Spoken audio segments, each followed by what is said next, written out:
Kalau kita berbicara BIN, bicara intelijen kan akhirnya. Intelijen itu kan ada prinsip yang kita pakai itu tidak kelihatan, belum tentu tidak ada. Ya, Kelihatan pun belum tentu itu bentuknya. ya, ya. Jadi ketika dia melihat BIN itu ya belum tentu itu bentuknya. Kesimpulannya bagaimana mau meneliti sesuatu yang belum tentu itu bentuknya. Ya, Akhirnya kan pekerjaannya sia-sia. Mereka itu adalah pekerja untuk presiden. ya, Mereka itu tidak untuk melayani masyarakat.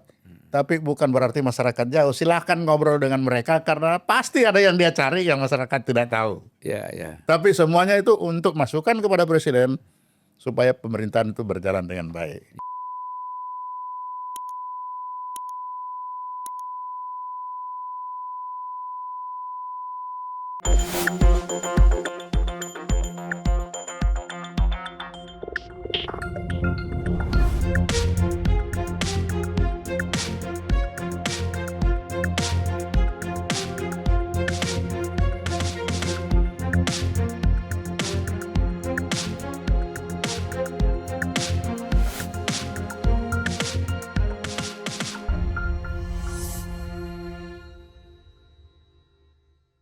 Bismillahirrahmanirrahim. Assalamualaikum warahmatullahi wabarakatuh.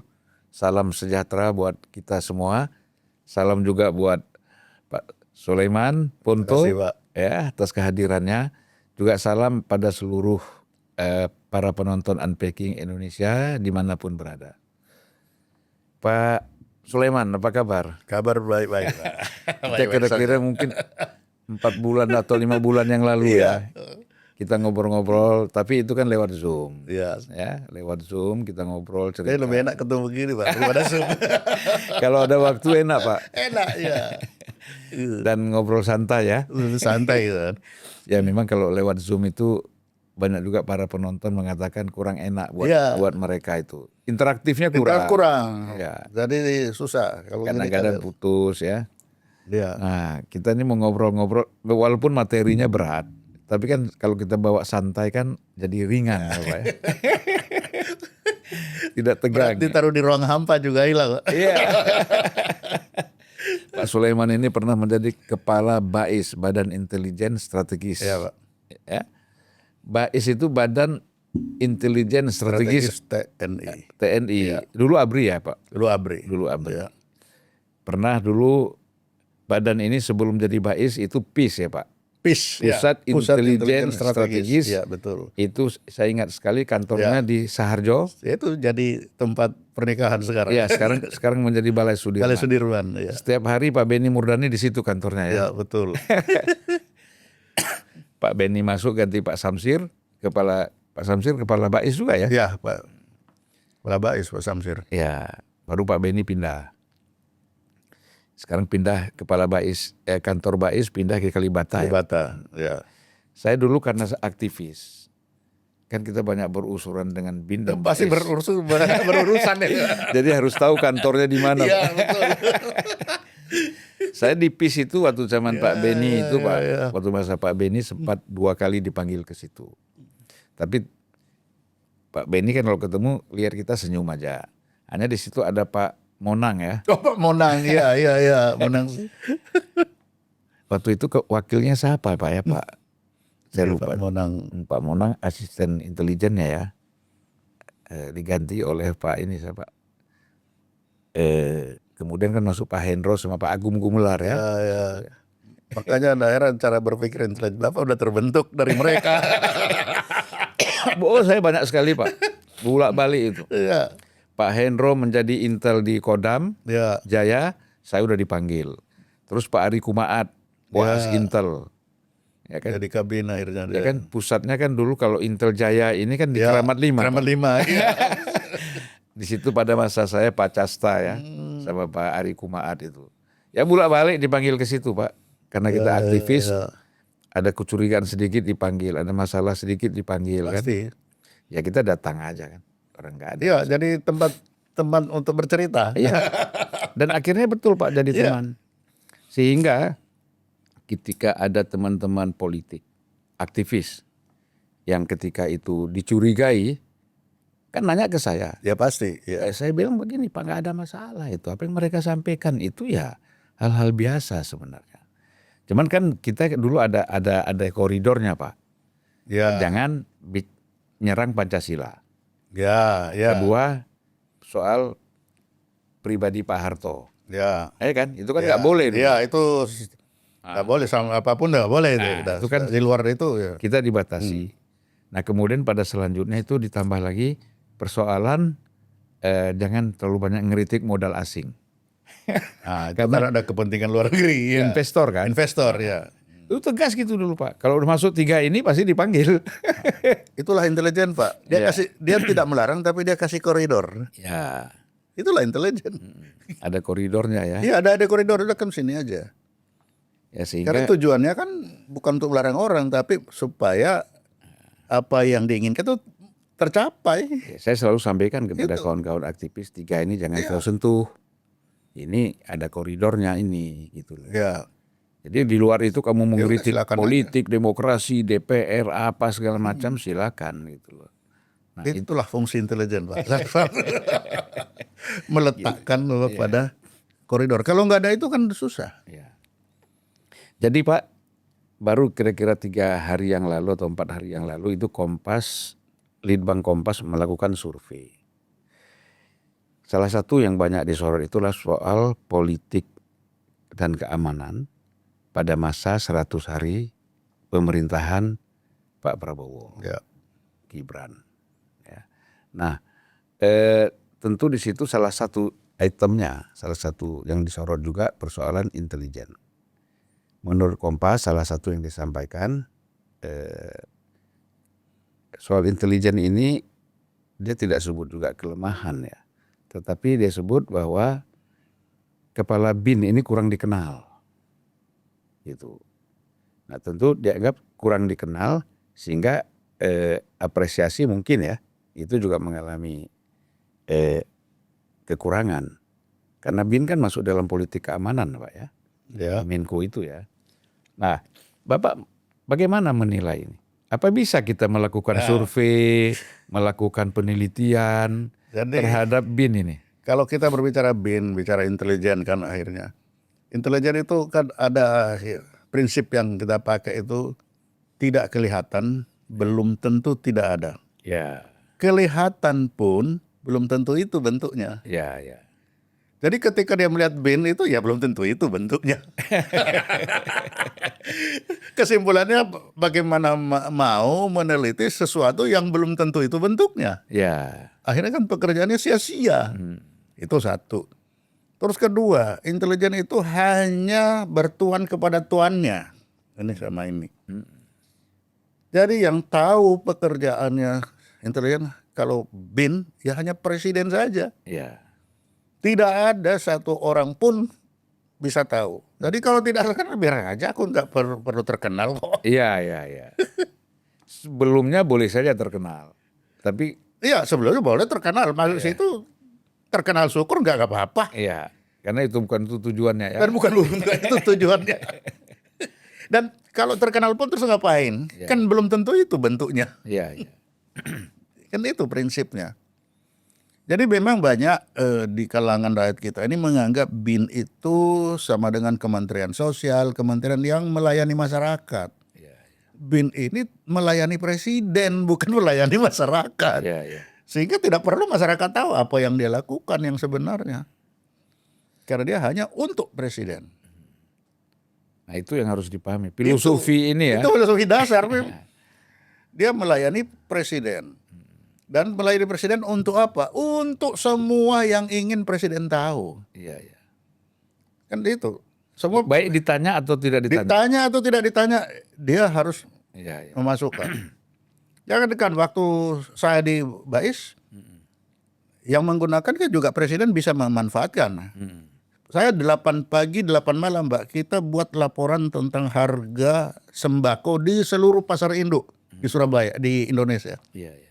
Di seluruh kota, ibu kota provinsi, di seluruh Indonesia untuk harga pokok 9 bahan pokok itu zaman Pak Harto itu. Mulai sampai apa loh, cabai, keriting, tomat. Jam 8 pagi, 8 malam laporan. Itu kan sepele itu. Iya, iya.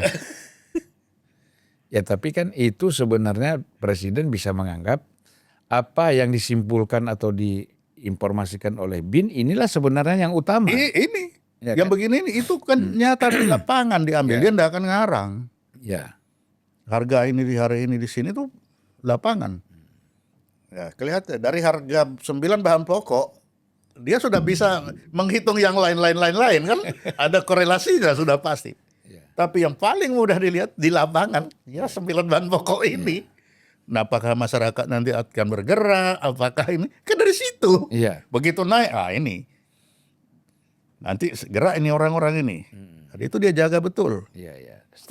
stabilitas, Salah satu tugasnya menjaga stabilitas. menjaga Ya? stabilitas. Dari mana dilihat? Cuma dari sembako. Iya, iya. Itu. Ya, jadi memang yang menjaga kalau secara fisik yang menjaga stabilitas itu ya TNI Polri. TNI Polri, ya betul. Fisiknya. Fisiknya. Hmm. Tetapi kan informasinya untuk menjaga Nah, jangan sampai muncul ini yaitu kerjanya BIN. kerjaan BIN, kerjaan intelijen itu. Ya. Saya dulu kan sempat Iya. nggak lulus ujian, Pak. Dosen saya itu beliau itu kalau nggak salah putranya Pak Agus Salim ya. Dosen saya. Profesor. Saya udah lulus semua, satu dia tanya. Apa syarat seseorang bisa gagal menjadi gubernur? Waduh. Saya bilang apa? Saya kan mencarinya dalam kamus-kamus politik kan. Iya. Saya nggak bisa jawab, Pak, saya bilang. Oh, kamu. Salah satunya adalah yang paling penting, Presiden menanyakan kepada BIN, kepada intelijen. Kamu siapa? Tentang orang ini detailnya gimana. Iya. Jadi jangan heran dia bilang kalau dulu ada orang dipilih oleh DPR, kan dulu dipilih 3 Pak ya. Tiba-tiba dari 3 itu yang ditetapkan oleh Presiden sebagai gubernur suaranya cuma 1. Berarti apa? Yang 2 suara besar ini tidak lolos seleksi dari apa? Dari intelijen. Ya. Jadi di zaman Pak SBY kan di BIN kan ada namanya TPA, Pak. Nah, Tim Penilai Akhir. ya. Jadi semua sebelum masuk itu dilihat dulu. Dan BIN ada di situ ya. Di BIN, Bais, justru. BIN ada Semua di di situ. Masuk situ, begitu rapat TPA, yang penting mana data itu dilihat semuanya. Itu sekarang nggak tahu masih ada apa enggak itu TPA itu Tim Penilai Akhir. Mungkin masih ada ya. Jadi dalam penempatan apa saja itu ada. Ya minimal ingin lihat ini latar belakangnya bagaimana, pernah apa. Karena orang kan suka mengulang Iya. kesalahan. Setahun yang lalu belum ada data, tahun kemudian ada informasi lagi ya. Ya bisa muncul itu. Update terus. Update terus. Jadi kadang-kadang itu kalau ada presiden mengganti menteri atau pejabat-pejabat tertentu, orang kan menilainya dianggap ini case-case politik ya kan. Oh belum tentu. Belum tentu kan. Tentu. Tidak selalu politik, tapi menteri kan ada standar kompetensinya. Nah mungkin kompetensinya dilanggar yang fatal ya. Ya. Yang membahayakan. Yang membahayakan ya sudah. Jadi kalau Bapak menilai ya, kita kan nggak bisa mengatakan intelijen, katakanlah BIN sekarang misalnya sukses atau belum sukses. Oh enggak bisa Pak. Karena kan baru 1 hari, Nggak bisa. 100 hari. Dan kita juga nggak tahu suksesnya di mana, Iya. karena kerjanya itu kan Hanya presiden yang Yang tahu. tahu. Jadi ngapain kita kerja lihat-lihat BIN udah lupakan aja itu pekerjaan sia-sia. ya, kalau presiden mengatakan dia bagus, jalan terus. Udah jalan terus. Kalau Nah, enggak, kita bisa lihat itu tiba-tiba diganti. Iya. Nah, tapi diganti lihat lagi ini sudah masuk dalam periode minimal atau berapa. Tapi kalau kita melihat Pak BG 7 tahun, artinya 7 tahun dengan Pak Jokowi ya klop-klop saja kan. artinya bisa bekerja sama. Bekerja sama dengan baik kan dipertahankan 7 tahun. Sementara kan orang mengatakan Iya kan? antara Pak Jokowi dengan Pak BG dulu seolah-olah ada problem kan? Nyatanya 7 tahun. Makanya 7 tahun. Iya. Jadi enggak bisa, nggak bisa. Atau, nah ada lagi namanya intelijen. Dibikin situasi seperti itu supaya orang gampang berbicara kan ketahuan. Oh dia sudah musuh kok. Padahal tetap Padahal berteman. tetap saja itu. Jadi nggak bisa buang-buang waktu gitu. Betul. Ya, artinya kan BIN ini kan bukan institusi politik, Ya. ya kan? Dan bukan pelayan publik. Bukan pelayan publik. Jadi memang ya dia bekerja sesuai dengan apa yang digariskan oleh presiden, apa yang Sudah itu. yang dibutuhkan Oleh oleh presiden. presiden. Ya. Nah, kalau Bapak melihat ya Pak, ini kita bicarakan eksternalnya. Tantangan intelijen kita ini sekarang dengan terus terang kan ini macam-macam yang muncul Pak ya. Dari segi isu internasional. Sekarang kan selama ini kan isu nasional agak kurang ya Pak. Ya. Karena kita terfokus pada Gaza. Terfokus juga pada sempat dulu Laut Cina Selatan, Ukraina dan macam-macam di dalam dunia. Ada lagi BRIC misalnya kan. Ya. Isu-isu itu kan cukup menjadi perhatian. Nah, sementara di dalam negeri kan agak sepi ya. Saya nggak tahu, itu kan Bapak yang bisa tahu itu sepi apa enggak. Ya. Nah ini Bapak menit tantangan. Jadi gini Pak, gitu. kesepian di dalam negeri karena masing-masing itu ditangani secara kompetensi oleh lembaga terkait.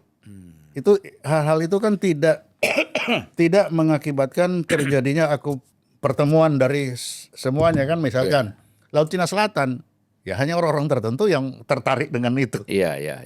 BRIC ya hanya orang-orang ekonom yang itu. Akibatnya dalam negeri tidak tertarik. Iya. Bukan tidak tertarik, tidak terakumulasi sehingga dia habis terbagi di lembaga departemen saja yang ada. Nah, di dalam negeri yang selalu terakumulasi itu kalau politik, makanya Polkam. Tapi di luar dari itu habis terbagi oleh lembaga departemen. Jadi situasi-situasi sekarang kan habis terbagi. Laut Cina Selatan sudah terbagi, BRIC sudah terbagi. Jadi apa yang dilaksanakan oleh kementerian masing-masing itu sudah dianggap cukup. Dan masyarakat kita tidak peduli dengan itu. Kan tidak sampai ke aku juga. Jadi masyarakat kita ini sangat pragmatis sekali. Kalau merasa akan mengganggu saya, baru dia akan rame. Kalau enggak, ya enggak juga. Ya, jadi kembali lagi Pak, dalam situasi internasional atau nasional kita, luar atau dalam negeri, kadang-kadang kan orang melihat kenapa presiden mengambil langkah begini, mengapa presiden kurang cepat atau lambat, atau kenapa presiden terlalu cepat kan gitu. Nah kembali lagi mungkin inilah yang digodok oleh intelijen yang disampaikan ke presiden ya. Disampaikan ke sana. Jadi presiden punya ini sendiri. Karena intelijen ini kan apa yang disampaikan kepada presiden tidak akan berdiri sendiri. Presiden kalau di intelijen bilang kita seorang presiden punya intelijen dasar. Kita masing-masing punya intelijen dasar kan. Iya. Ketika anak buah kasih 5, keluar dari saya bisa 7 karena 2 dari saya. Nah 2 dari saya ini bisa dari mana-mana itu yang dapat. Nah, sehingga tidak bisa kita langsung menyatakan oh ini kurang cepat karena itu standar saya. Tapi kalau standar beliau itu ada lain, sehingga cepat atau lambat sangat relatif. Ya jadi situasi terkendali lah. Yang penting itu situasi terkendali kan semua bisa jalan dengan baik, tidak rame-rame. Kan itu yang bagi kita ya orang-orang Indonesia itu melihat kalau tidak ada ribut-ribut, ya ada apa ya udah cukup jalan itu. Kalau sekarang Pak ya dalam struktur TNI kita atau Polri kita, kalau dulu kan saya ingat intelijen itu kan selalu asisten 1 ya. Nah, baru habis itu teritorial lalu operasi kan. Apakah masih seperti itu? Masih Pak, cuma istilahnya saja tidak lagi 1, 2, 3 kan. Kalau Polri langsung kepala Big Badan Intelijen Kepolisian. Kalau di tentara jadi BAIS. Kalau di angkatan jadi Asintel. Tapi dia menghilangkan 1, 2, 3. Tapi nomor 1 iya. Intelijen dulu. Selalu. Jadi misalkan di TNI ya. Begitu Januari langsung kumpul semua Panglima bikin rapat semua, Kabais yang ngomong duluan. Ya. Situasi begini. Nah, dengan situasi begini baru masing-masing akan menerjemahkan. Oke, kalau begitu operasi di mana, keuangannya bagaimana, ininya itu. Tapi untuk memperlihatkan situasi itu Bais lebih dahulu. Ya. Dan jabatan intelijen jangan disamakan dengan jabatan menteri. Bisa setahun diganti, bisa 5 tahun diganti. Tergantung presiden. Iya. Kalau di tentara memang terikat dengan Struktur. tidak bisa lepas dia dari Panglima. struktur, ya ada, dan aturan-aturan kepangkatan, aturan birokrasi itu terikat. Iya. Tetapi untuk kepala BIN tidak. Dulu kan Pak Ali Murtopo lama sekali. Iya, itu sangat tergantung dengan presiden. Pak Yoga Sugama berapa tahun itu masa Pak Harto. Jadi beda dengan kalau di tentara, polisi ada militer atau TNI itu punya aturan sendiri kan. Nah, TNI ini yang mempengaruhi si intelijennya, sehingga intelijen mengikuti TNI. Ya. Sedangkan kalau di BIN kan bebas, dia nggak ada apa ya, tergantung presiden. Mau berapa lama suka-suka dia. Sebenarnya secara tidak langsung Pak ya, seorang pejabat pas tingkat menteri misalnya, itu kan ketika melakukan tindakan-tindakan, dia kan bisa juga minta bantu informasi BIN misalnya kan, supaya kan kadang-kadang ini kan statement berbeda-beda Pak. Kok bisa ini statement berbeda-beda? Sehingga membingungkan gitu kan. Yang sana misalnya kita bilang lah, soal ini yang paling hangat ini soal pagar laut ini Pak. Ya. Ya kan? Jadi kalau di kita kalau tertutup kan di bawah semua, dia akan bertanya kan secara tertutup. Tertutup ya. Ya, itu bisa namanya tertutup. Boleh aja orang ngobrol tertutup. Nah, tapi di tempat terbuka itu dikumpulkan di Polkam kan. Ya. Disitulah semua keranjang sampah itu Polkam itu. Semua itu ngumpul di sana. Iya, iya. Nah, sehingga pagar ini bisa dibicarakan di Polkam. Karena Polkam itu semuanya itu ada di sana. Apabila itu keranjang sampah dia itu. Nah, sekarang keuntungannya sekarang Pak BG dari BIN, jadi dia tahu banyak. Bener gue. Iya, jadi tenang. Jadi beliau tuh ya tenang karena apapun dia udah tahu 7 tahun Pak dia. Nah, sekarang dia di situ. Ini paling, ini.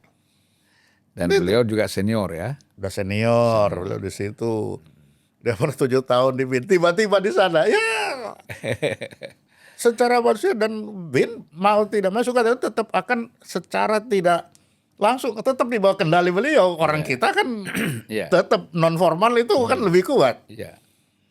Jadi di belakang beliau itu sebenarnya seluruh BIN bisa di belakang dia Mas. Jadi menurut Pak Ponto ini, kalau Pak BG menjadi Menko Polkam, itu the right man and wah right itu place, ya?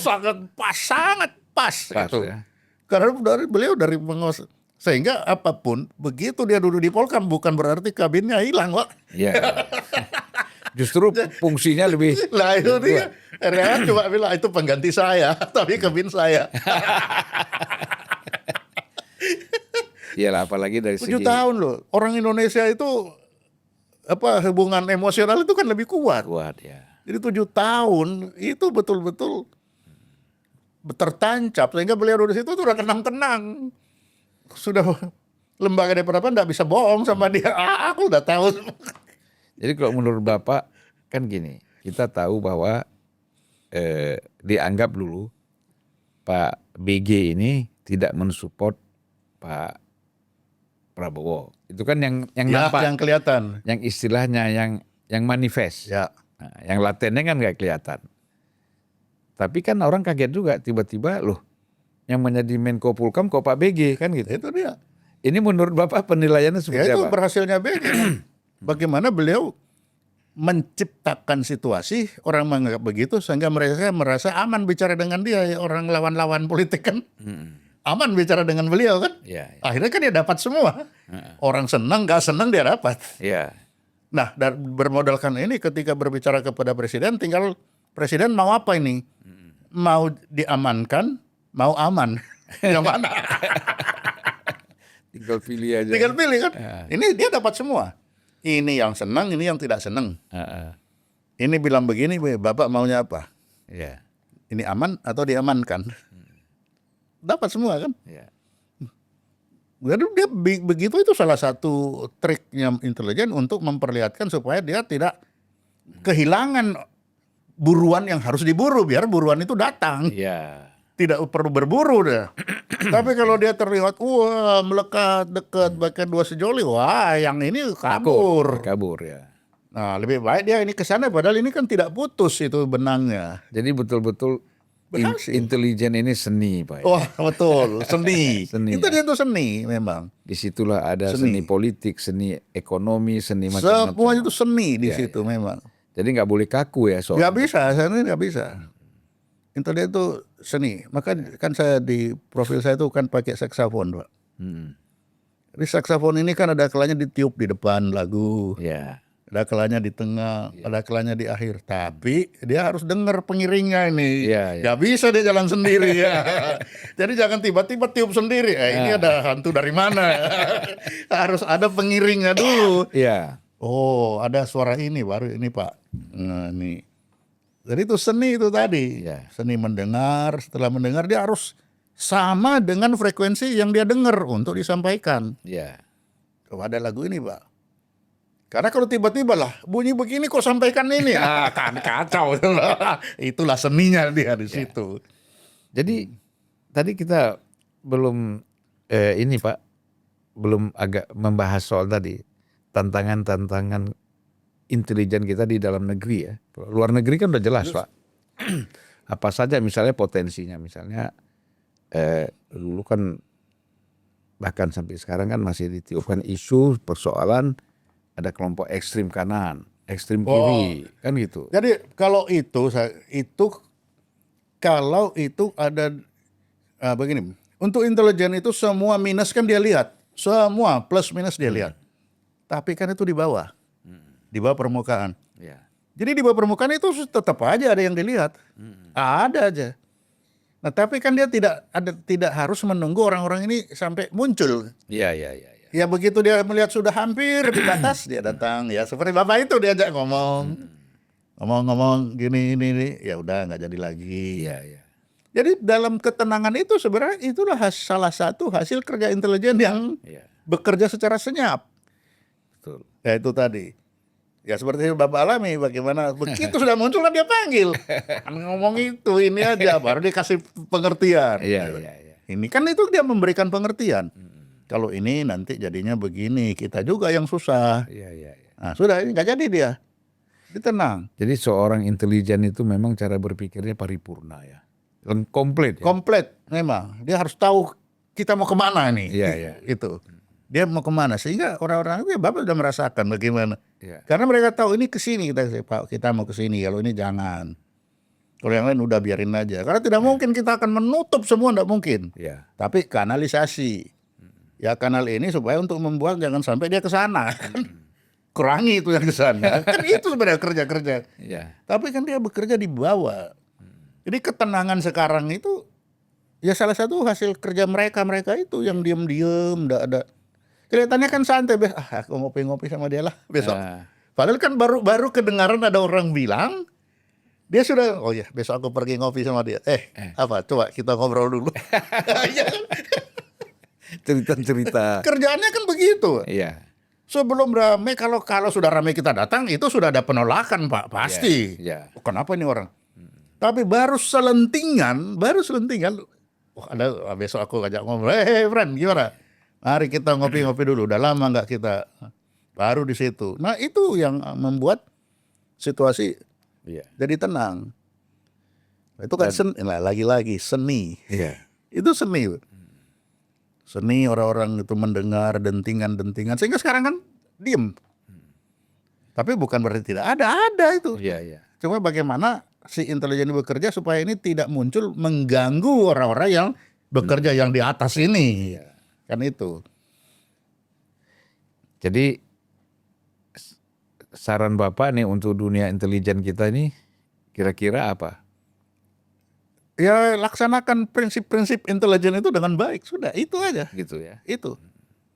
Jadi kalau kita lihat, kita kanan kiri itu ada, nggak akan hilang itu Pak. Iya. Tetap tiga itu kita Islam, sosialis, nasionalis itu fakta. Tidak akan bisa hilang nih. Iya, iya. Nggak mungkin. Dan dari masing-masing itu ada sikap radikalnya juga ya. Semua iya, masing-masing punya radikal. Iya. Nah, intelijen yang bekerja untuk supaya ini bisa bekerja sama untuk tujuan yang sama. Ya, diperkecil lah. Diperkecil Potensinya. potensi bentroknya. Tapi keberadaan itu ada, Iya.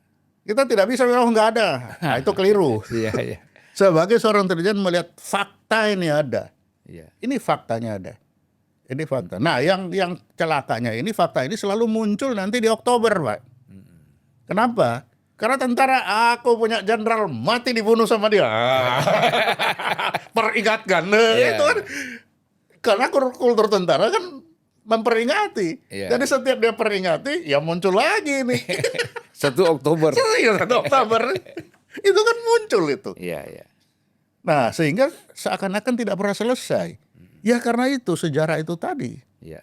Kita setiap peringati 1 Oktober pasti akan muncul itu 3 itu tadi lagi. Iya. Makanya mulai dari Bung Karno dengan Asakom itu sebenarnya kan nasionalisme agama komunis kan 3 ini. Terus sampai sekarang. Nah, kalau Bapak lihat sekarang, Pak. Pak Bung Karno dengan Asakom. Pak Harto dengan ide satu politik. Apa? Asas tunggal. Asas tunggal. Menyatukan. Tapi kan nggak bisa juga. Iya. Reformasi. Nah, kalau sekarang orang bilang Pancasila berhadapan dengan khilafah. Nah, gimana menurut Bapak? Bagi saya itu normal. Kenapa? Katakan sekarang PKB. Iya. Dasarnya Tradisionalis. tradisional, dia dan nasionalis. PKS dengan Islam. Iya. P3 Golkar dengan nasionalis. Oke. Ketika PKS dengan Islam ini dia akan berpolitik, tetap dia akan menggunakan kan khilafah. Iya. Berhadapan dengan Golkar yang nasionalis Pancasila dalam bertempur di medan politik Koalisi. bisa koalisi, bisa berebut. Iya, iya. Pancasila lewat khilafah. Salahnya di mana? Iya. Gara-gara kita yang membuat sudah masing-masing partai punya asas sendiri kan. Jadi kalau orang bilang ada, ya itu kenyataan. Iya, iya. Jangan dibilang salah satu nggak bener. Nah itu contohnya Pak. Kan orang ribut, ini kok ada khilafah, ada Pancasila, ini bagaimana? Resiko dari kita membuat partai ini dengan asas tunggal asas masing-masing, ya itu. Iya. Sebagai asas Islam dia menggunakan khilafah untuk jualan memenangkan pertempuran dalam politik, salahnya di mana? Iya. Yang satu menggunakan Pancasila sebagai asas dia Pancasila untuk memenangkan politik, Iya. akhirnya kan bertempur ini. Nah malah kalau saya malah melihat Pancasila pun kita ini ada 3 Pancasila jadinya. Pancasila yang lahir di Golkar, Pancasila yang lahir di PDIP, dan Pancasila yang lahir di kaum muslimin. Apa keluarannya Pak? Di kaum muslimin keluarannya syariah ekonominya. Di golongan tani dan nelayan koperasi keluarannya. Iya. Lalu di Golkar keluarannya ya internasional punya itu. Liberal. Ini kan tiga-tiganya Pancasila. Ekonomi Pancasila. Jadi ekonomi Pancasila menghasil 3. Menghasilkan liberal, menghasilkan koperasi, menghasilkan syariah. Iya. Tuh gimana? Kita mau nyangkal ini. Iya. Kita menyatukan salah satu. Tidak mungkin. Sehingga itu perlu kita sadarkan bangsa kita begitu. Jangan harapkan kita jadi satu. Iya. Itu kerja intelijen. Upayanya kan dulu sudah diusahakan untuk menjadi satu kan? Duh, sudah macam-macam jadi satu. Nggak bisa. Tidak bisa. Ketika dia bertempur untuk berpolitik. Politik kan kekuasaan. Iya, iya. Nah, ketika kekuasaan apa yang jualan? Ya asas saya. Untuk apa saya punya asas kalau tidak saya jual? Iya, iya. Tuntutan dari bawah juga. Tuntutan dari bawah pasti. Iya. Nah, sehingga kalau ini muncul, itu adalah satu konsekuensi memang begitu bangsa ini. Jangan disalah menyalahkan. Nanti kalau ini ditindas, ini sama dengan balon, Pak. Ini ditindas, ini naik. Karena itu sudah ada satu keseimbangan. Jadi kita di bangsa ini sudah ada keseimbangan tiga ini. Nah inilah yang di-maintain baik-baik. Itulah kerjanya intelijen.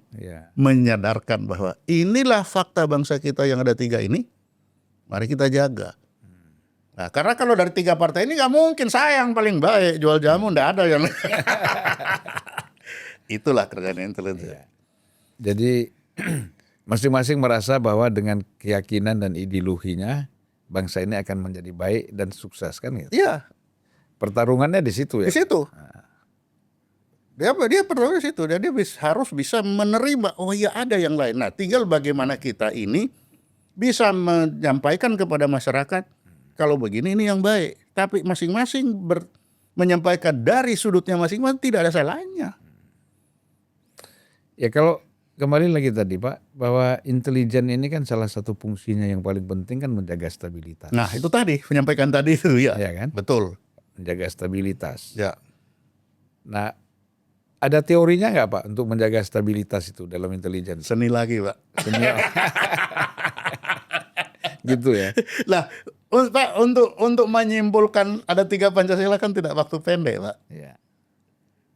Kita kan harus ada iseng-iseng sambil lihat-lihat, sambil oh iya, ini ekonomi syariah dari mana datangnya ini? Iya, iya. Ini koperasi ini kenapa harus jadi koperasi dia?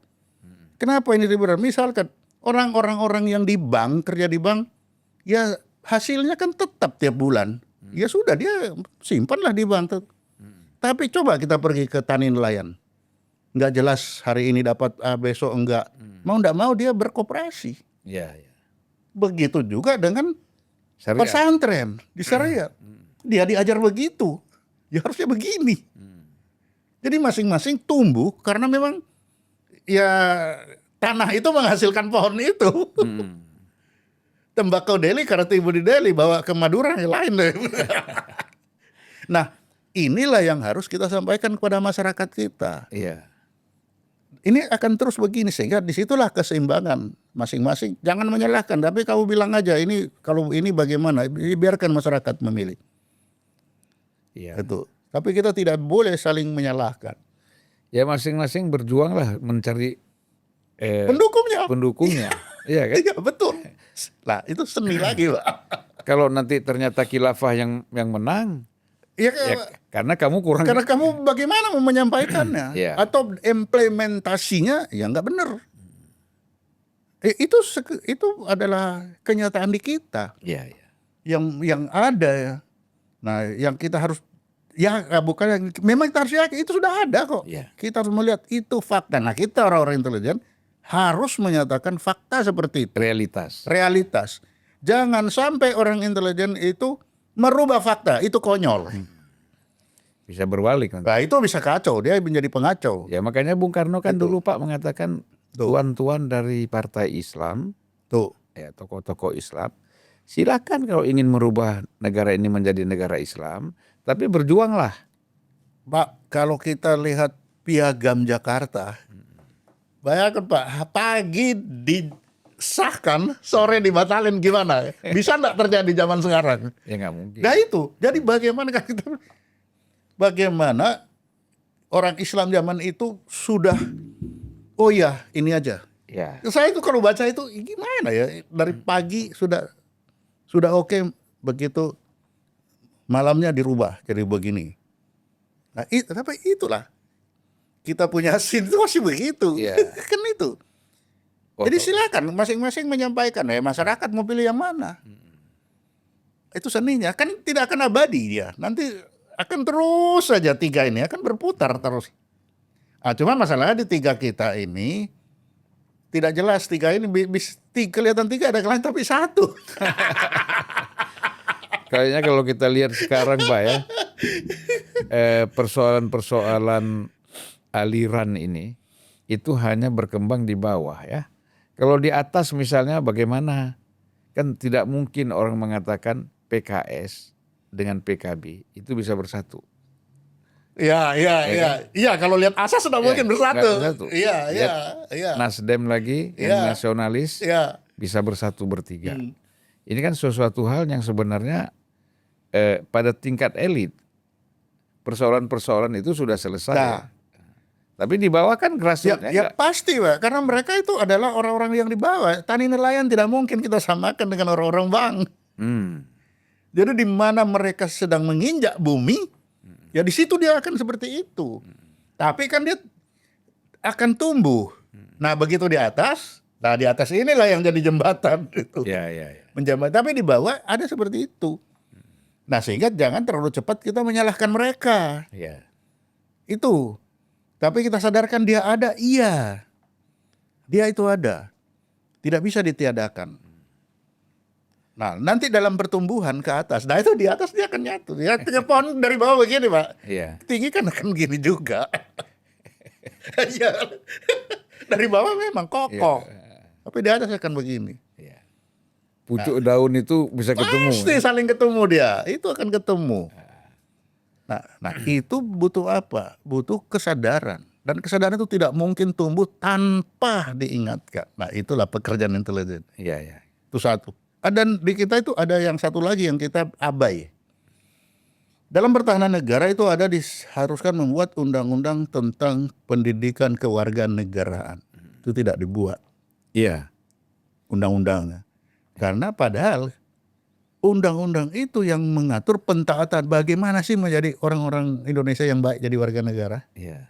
Nah itu seperti tadi, dia harus tahu bahwa ini ada 3 kelompok di sini. Dia harus tahu bahwa ini potensi politik itu akan mengakibatkan apa. Dia harus tahu akibatnya kalau ini tidak diatur dengan baik. Itulah pentingnya.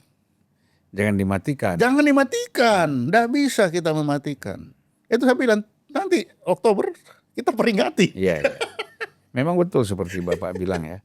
Artinya kan kalau kita bicara mayoritas Islam. Nah, bayangkan Pak, mayoritas itu Islam. Ya kan? Iya. Kemudian tetapi belum pernah ada partai Islam itu sejak pemilu 55 sampai sekarang menang kan gitu. Iya, betul. Iya, itu kan kenyataan, Pak. Iya. Itu. Nah, artinya apa? Kenapa harus dicurigai? Kenapa harus dipersoalkan atau dirisaukan? Ya, apa yang dirisaukan itu tadi, Pak. Itu. Toh secara politik juga nggak pernah menang. Nah, itulah pentingnya Pak. Makanya intelijen itu kan rahasia. Supaya tidak diketahui umum. Dibaga, intelijen kita tetap bicara. Oh dia ini, oh ini tetap. Karena faktanya itu. Makanya jangan sampai yang ini keluar seakan-akan pemerintah melihat seperti itu. Wah, itu yang kacau itu. Itu. Sebagai intelijen pasti itu dibicarakan, pasti. Tapi itu kan bukan keputusan politik untuk memenangkan yang mana kan? Iya. Tapi dia hanya menyampaikan faktanya ada seperti begini. Nah, itulah sebabnya sih intelijen itu harus rahasia. Iya. Ini kalau fakta ini ada, mau didiamkan, mau di manage atau mau diapakan itu, ya kan? Itu yang orang-orang di atas itu tadi yang akan memutuskan mau diapakan ini. Tapi kami dari intelijen harus menyampaikan ini ada ini ada ini ada. Itu saya bicara itu dengan di YouTube begini rame Pak itu gara-gara bikin 3 Pancasila merah hijau kuning. Itu saya bikin itu. Nah, itu kan memang realita. Ini realita kok. Iya. Kan ribut. Ini khilafah sama Pancasila kok berkelahi terus. Ya pasti berkelahi lah. Dia suruh memenangkan yang namanya politik perebutan kekuasaan. Ya memang iya. Iya. Nah ini kan kita harus sampaikan Pak. Supaya masyarakat ini juga mengerti. Oh tidak salah tentang pertempuran ini. Karena memang di dalam bernegara ada pertempuran itu. Iya. Jadi kita memang mungkin dilahirkan dari kerajaan yang diwariskan semuanya. Tidak dilepas untuk bertempur. Bahkan di dalam situasi politik itu bisa dijadikan sebagai kontrol ya Pak. Saya ambil contoh begini Pak. Misalnya dulu kan dari dulu partai Nazi itu di Jerman nggak pernah dapat. Iya betul. Tidak sendirian pernah, dia. Tidak pernah dapat kursi. Tidak kan? pernah iya. Sekarang kalau nggak salah dia dapat 13 kursi di parlemen Jerman. Jerman itu ya. Akan mungkin bisa bertambah besar. Alasan-alasannya kan ada. Artinya apa? Karena si Merkel itu misalnya ingin menaikkan pajak. Kedua melakukan perlindungan terhadap migran misalnya. Ya. Nah, isu ini dipakai oleh Nazi. Ya, Ya kan? ya. Nah, akhirnya dia dapat simpatik dari orang-orang yang memang orang Jerman juga nggak suka dengan migran, ya dia bisa dapat kursi. Ya artinya kan Ya, itu. Memang itulah yang menjadi kontrol, jadi ya tapi kan kita harus tahu sehingga oh ya ini terus mau bagaimana? benar. Seperti Bapak bilang tadi ya, kalau kita tidak ingin misalnya partai yang berlatar belakang, katakanlah khalifah misalnya, dia menjadi besar dan dominan, lakukanlah partai-partai yang memang merasa nasionalis dan Pancasilais, Nah itu lakukanlah iya. sesuatu yang positif. Ya betul. Sehingga orang tidak Orang lari. tidak lari ke sana kan? Ya. Ya silakan aja. Ya. Jadi kompetisinya bebas sebenarnya. Kita memang bebas. Orang sudah kita buat partai, kita sudah Ya. kasih ini asas tidak lagi asas satu, Ya. masing-masing pilih asas sendiri-sendiri. Itu terus apa lagi? Ya, ya sama juga sebaliknya yang memang menginginkan Islam silakanlah. Ya silakan aja. Ya. Saya kira cukup fair ya. Fair. Karena memang ininya sudah seperti itu. Nah, Ya. itulah penting kalau kita bicara di intelijen. Nah, intelijen inilah mendidik masyarakat ini, Ya. menyampaikan. Ini saya pernah bikin Pak tuh kita podcast. Ya, coba lihat tiga gimana. Iya, iya. Karena di kita itu tidak akan hilang. Nanti 1 Oktober kan ribut lagi. Iya. Berapa bulan lagi ya? Itu ntar lagi Oktober 10 bulan pasti 30 September tentara akan mengingatkan 7 jenderal saya mati. Wah, siapa yang bunuh? Oh, panjang ekornya kan? Iya. Nah itu. Nah kalau kita tidak siapkan bangsa ini dengan situasi seperti itu, akan terkaget-kaget nanti dipikir, wah ini kan baru, ini kan barang lama. Nah bahkan lama dia akan siap untuk menerima. Semua harus siap. Ya memang. Itu risikonya. Pak, kalau yang dimaksud dengan kontra intelijen itu apa ya? So, kontra intelijen itu kalau Bapak bilang A, kita bilang B. Itu kontra itu kan sebenarnya itu kan istilah-istilah dalam itu coba dikontra dulu itu. Anunya Counter ya? kan counter itu. Jadi begini, intelijen itu kan sama dengan organisme yang makan-makan terus. Jadi jangan dikira ini diam-diam, tapi kita tuh perang terus itu sebenarnya. Iya, iya. Kita tuh perang terus. Nah, sehingga dibikin counter apa sih yang dibikin counternya? Apa yang ya harus di counter. Jadi akhirnya muncullah kontra intelijen. Padahal itu memang untuk kerjaan sehari-hari itu pada yang sehari-hari itu. Ya seperti kita sampaikan, kita sedang mengcounter orang-orang yang berpikiran lain kan. Iya. Ini itu yang kita sampaikan ini sebenarnya bagian dari kontra untuk yang lain-lain yang misalkan, wah ini Pancasila kok berhadapan dengan khilafah terus ini salah tidak benar ini. Nah itu. Nah sekarang kan kita counter. Itu keberadaan mereka itu ya karena kenyataan kita begitu. Jadi kita mengcounter isu itu. Ini Ya, sebenarnya. kan Bapak ini pengalaman di BAIS ya, di dalam dunia intelijen, bahkan bukan hanya di BAIS, saya kira terus kalau seorang intelijen pasti hidupnya di situ ya, terus. betul. Ya kan nggak mungkin beralih. Nggak berakhir terus. Nah, kita kan sering dengar itu pengalihan isu. Dan pengalihan isu itu pasti ini ada peran intelijen besar Oh ya sekali. pasti. Nah, Pasti. Jadi supaya orang tidak tertarik sana kan dia bikin muncul. Nah, tinggal ini isu ini supaya tenang biar tidak mengganggu pemerintahan, tidak mengganggu masyarakat, bikin ini baru. Itu biasa itu. Biasa. Itu sama kontra intelijen juga itu sebenarnya itu. Jadi counter itu kan counter. iya. Ini counter jadi dia kontra. Jadi pengalihan isu itu kontra juga. Supaya tidak bertabrakan aja ya. Iya supaya tidak tabrakan. Atau kita bikin baru supaya ini jangan terus kita bikin baru muncul. Bikin isu baru. Itu kan kontra ini juga sebenarnya. Supaya isu yang lama tidak membesar. Tidak membesar ya. Gitu. Makanya bilang lagi seni ya. Seni. Memang Seni. kerja intelijen tuh nggak Itu mudah. seni. Iya.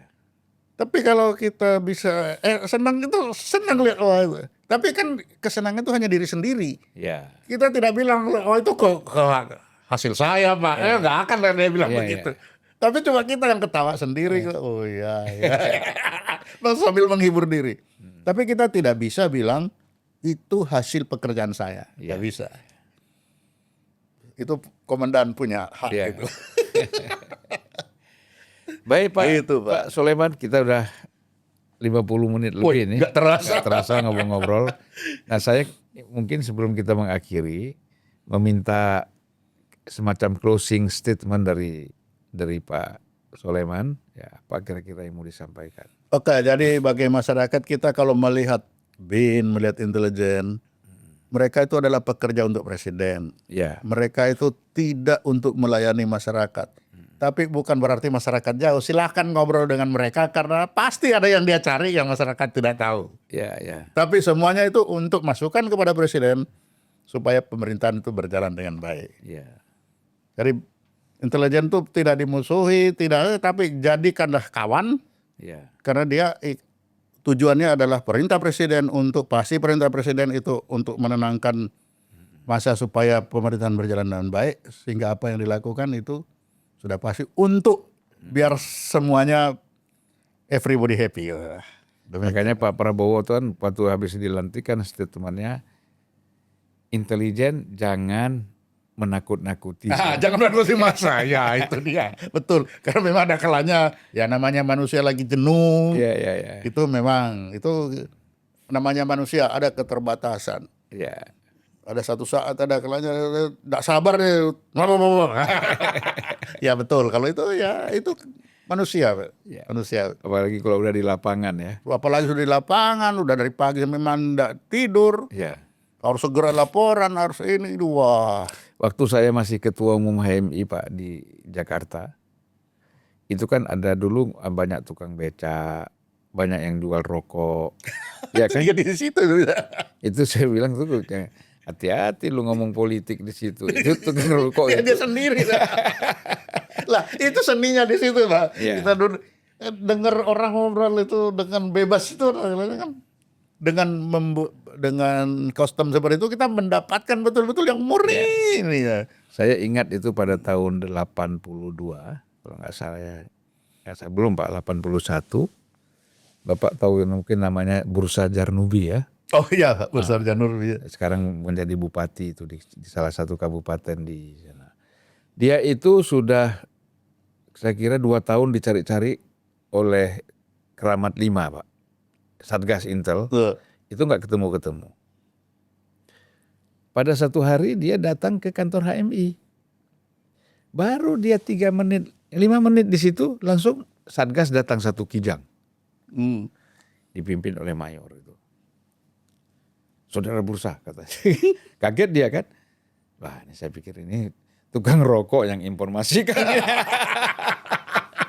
Tukang rokok nih menginformasikan bahwa Bursa lagi ada di sini kan gitu. Itu iya bisa saja. Saya kaget, dia pun kaget. Nah, saya bilang sama dia, kamu ngapain datang ke sini, Sa? Kamu kan lagi dicari. Aku kangen sama kawan-kawan, Bang Zulfan, kawan-kawan yang ngumpul, kata dia. Waduh, kamu ini. Belum tutup mulut, datang, Pak. Satu mobil, kayak mobil garnizon itu. Ya, ada yang pakaian lengkap, ada yang tidak. Kebetulan Pak Dodi itu mayor itu, saya kenal baik, sering interogasi saya. Wah, saya bilang gini aja Pak Dodi, sebenarnya itu kepercayaan itu penting Pak. Ya betul, kepercayaan itu penting. Saya bilang sama Pak Dodi sebagai mayor waktu itu, Pak Dodi, jangan dibawa saudara Bursa sekarang ke Satgas, karena Bapak dan kawan-kawan ini lagi emosi, ya gitu. Jadi bagaimana caranya? Nanti saya yang antar. Bapak balik aja ke kantor, ke Satgas, saya yang mengantar. Saya kan gini juga Pak. Ya. Bursa, saya bilang kamu jangan lari loh. Kamu lari, saya yang ditangkap. Saya yang masuk penjara saya bilang. Ini bukan soal berani atau takut, ini komitmen. Komitmen, betul. Jadi dia juga tidak ini. Bapak Dodi kira-kira 10 menit sampai kantor, sudah tenang. Nah, baru saya antar. Dan saya bilang segera kita undang LBH untuk mendampingi secara hukum. Ya, betul. Nah, itu berjalan Pak. Kalau enggak bisa dipukul-pukulin di sana Pak, orang lagi emosi 2 tahun dicari. Jadi apapun intelijen itu kan manusia Pak. Ya, Manusia punya hati. ya. Nah itu sering ketemu di situlah. Temu, ada Bertemu. saling Ya kan? kepercayaan. Saling percaya. Mm-mm. Itulah hakikatnya intelijen seperti Iya. itu. Berbeda tapi saling percaya itu Tapi penting. percaya karena seni lagi kan Pak. Iya, iya. Itu seni Pak. Iya. Jadi kita juga merasa satu kebahagiaan kalau kita bisa, oh iya dia bisa nurut, ya, dia menurut. Iya.